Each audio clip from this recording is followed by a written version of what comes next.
Mi padre, el arquitecto Díaz Infante, decía: mi estilo es no tener estilo. Hacer una exposición donde la curaduría no corresponde a hacer una formalización del estilo, pues lleva a tratar de generarle una narrativa o un reto nuevo en la narrativa de una exposición. Entonces lo que hemos hecho es en realidad cambiar el sentido, a que en vez de estar mostrando su obra, estamos mostrando su pensamiento, la manera de generar una especie de arquitectura expandida.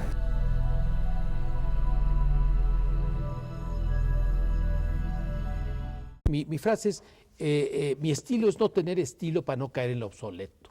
Y eternidad es todo aquello que perdura a través del cambio constante. Él lo que buscaba eran soluciones cósmicas. Creemos que nos enseñan arquitectura y creo que no es válido. Uno está buscando de repente formas, de repente fórmulas.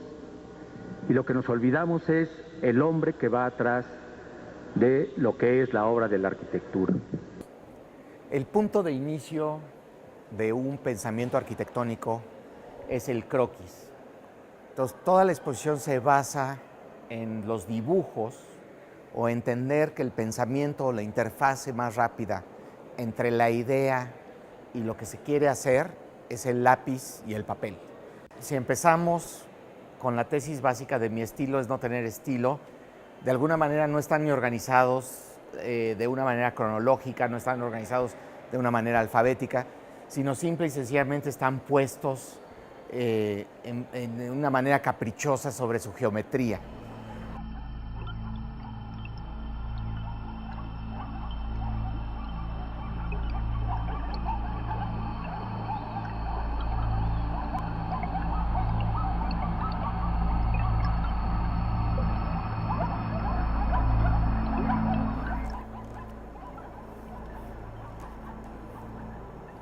Mi querida Marguerite, te escribo no desde el frente, sino al amor de la lumbre de tío Joseph, lo cual es símbolo del poco heroísmo de mi existencia actual. Vadeando el río, cruzando el paso, el hombre se encuentra de pronto frente a la ciudad de Moreana, con sus puertas de alabastro transparentes a la luz, sus columnas de coral que sostienen los frontones con incrustaciones de mármol serpentín, sus villas todas de vidrio como acuarios, donde desde hace 2 días, vestido con un traje marrón, en sus 3/4 partes civil y con un kepis vegeto sin grandes esperanzas de ir a la línea de fuego. Hasta pasadas varias semanas, nosotros los camilleros, de chapa oxidada, tela de costal, ejes erizados de clavos, caños negros de hollín, montones de latas, muros ciegos como inscripciones borrosas. es el ideal de la vida banal e ignorada que yo tantas veces he reprendido. Que en realidad no tienen espesor, consiste solo en un anverso y un reverso, como una hoja de papel, con una figura de un lado y la otra del otro, que no pueden despegarse ni mirarse. Y en realidad empezamos con un librero la exposición, un poco para entender dónde era la base de su trabajo, es decir, de dónde surgían las tesis y de dónde surgían los ladrillos con los que él construía lo que él iba a pensar y que reflejaba en su edificio. Entonces es un librero que incluye libros de Darwin, que incluye un libro de Walt Disney, de Desmond Morris, de Buckminster Fuller, y la intención de esto es que la exposición tiene un sentido de explicar el pensamiento del arquitecto Díaz Infante, y en una de las partes principales es entender que uno de sus héroes era Teilhard de Chardin. Entonces leía mucho a Teilhard y parte de su idea tenía que ver con la cosmovisión, con un sentido universal del hombre, y por otro lado entender el mundo a partir del fenómeno humano. La idea de haber generado el librero y el escritorio como el espacio íntimo de punto de partida es el entender que todo lo que vamos a ver en la exposición y todo lo creado se hizo con una regla T y con un escritorio. Yo lo vi. Yo lo voy a hacer su primer croquis en una servilleta, como son todos los croquis de los arquitectos, en que era el patio de las monjas. Dijo, así quiero este museo para que este país tenga resumida su cultura y sepa lo que es México.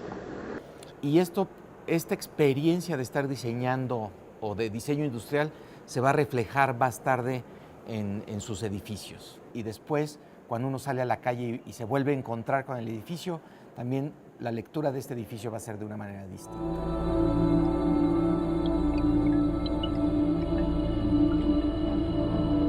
La propuesta de este documental y de esta exposición es que después de conocer los códigos, generar nuevas lecturas de cada edificio. Y tener ahorita en síntesis el edificio de Berni Reforma, que es el aplicar la teoría de calicosmia, porque finalmente una teoría sin aplicación únicamente se queda en los libros y no tiene sentido nada más que para los críticos y los charlatanes. Mi padre, después de que sale de la universidad en 1965, genera una teoría que él le llama la calicosmia y que tiene que ver con entender que el plástico era el material que él decía que debía de ser el futuro de México. Calicosmia, entonces pienso que se deben hacer los edificios más ligeros, con materiales más ligeros, y calicosmia es cali del náhuatl casa y cosmos del griego universo, es la casa del universo y el universo como casa, es decir, la casa debe ser universal. Entonces, él empieza con esta casita de fibra de vidrio, en su momento se llama Aztecalita, está puesta en el Museo de Arte Moderno de la Ciudad de México. De inmueble a mueble. El gran salto es de cimentación a sujeción. El gran salto es de metro cuadrado a metro cúbico. El gran salto es las ventas de un objeto, no de una ventana, una puerta o un acabado. Y en realidad es entender cómo él, a partir de estar estudiando en los 40s y en los 50s, se imagina cómo México va a ir evolucionando a partir del petróleo. Básicamente la idea era generar moldes de tipo industrial y estar produciendo casas cada hora, cada día, y que cada quien hiciera su casa a partir de un molde. Es decir, se hacía un molde, se cubría de fibra de vidrio, se sacaba el molde y se hacía la siguiente. Entonces la idea era utilizar los plásticos o conocimiento en plásticos y que eso fuera la manera de resolver la vivienda popular. Después de la casa Aztecalita, el siguiente paso lógico era la Casa Popular Durango. Y en la Casa Popular Durango se diseña un solo módulo, que es este. Se va repitiendo en moldes y va haciendo estrellitas. Y después las estrellitas se van juntando pues, para hacer un telar de células, ¿no? Y pues básicamente de ahí que la exposición se llame Las pieles del espacio. El arquitecto debe ser las pieles del espacio, es decir, las pieles de la parte emocional en la cual está el contenido. Pero el momento en que la piel es más importante que el contenido, aguas. Esa es una soberbia que no va a durar porque va a ser una escultura viviente. Tiene que ver con que esto tiene un arreglo más como de célula, tiene un arreglo más de reproducción celular que tenga que ver con la piel, que un arreglo de una barda de cemento, que lo único que hace es divide una propiedad o que eleva a la gente del piso. Y la cual por eso la casa de plástico tiene un sentido, porque siendo diseñador industrial, siendo diseñador de interiores, siendo diseñador gráfico, siendo arquitecto y tener ciertos diplomados en estructuras, el conjunto da un diseñador de espacios y sistemas, vamos, no de arquitectura de estilo. Eso es la gran diferencia que creo yo, es que la arquitectura quiere en el siglo XX y principio en el siglo XXI un nuevo diseño, porque el diseño es genérico, de estructuras, de espacios. Bueno, al final de la exploración de las casas de plástico, tenemos la casita de rotomoldeo, que tiene que ver con el temblor del 85, y la idea era diseñar una casa que tuviera que ver con un desastre que se pudiera hacer fácilmente, y se diseña una casa que ya sale junto con los muebles. Se hace junto con la fábrica de Rotoplas, se presenta en un concurso en Nueva York y gana el Premio Mundial de Rotomoldeo. ¿Funciona o no funciona? Entonces no hay ni buena ni mala arquitectura, ni buenos ni malos hombres. Nada más hay unas cosas, las que sirven y las que no sirven. En 1980, Citibank es el primer edificio de vidrio espejo que se hace en México. Y ahí es donde se genera una tendencia internacional en México. Un Citibank, el cristal espejo lo trajimos de LOF, no había cristal espejo. Es un cristal que resuelve el aire acondicionado, resuelve la cortina. Entonces, el rompimiento de la frontera en el cristal espejo que me autoriza vidrio plano en traerlo, es el primer edificio de espejos que rompe finalmente las fronteras de los materiales que los arquitectos estábamos constreñidos en un material nacionalista, pero por una protección de 30 años de la industria. Y se dividen las dos escuelas, una que admitía la línea internacional y la otra que buscaba como la línea mexicana, que tendía a ser como las líneas barraganescas. 1980 es el año donde le dan el premio Pritzker a Barragán y 1980 es el día que se inaugura el Citibank. Y pues básicamente es la polarización de la arquitectura mexicana en ese momento.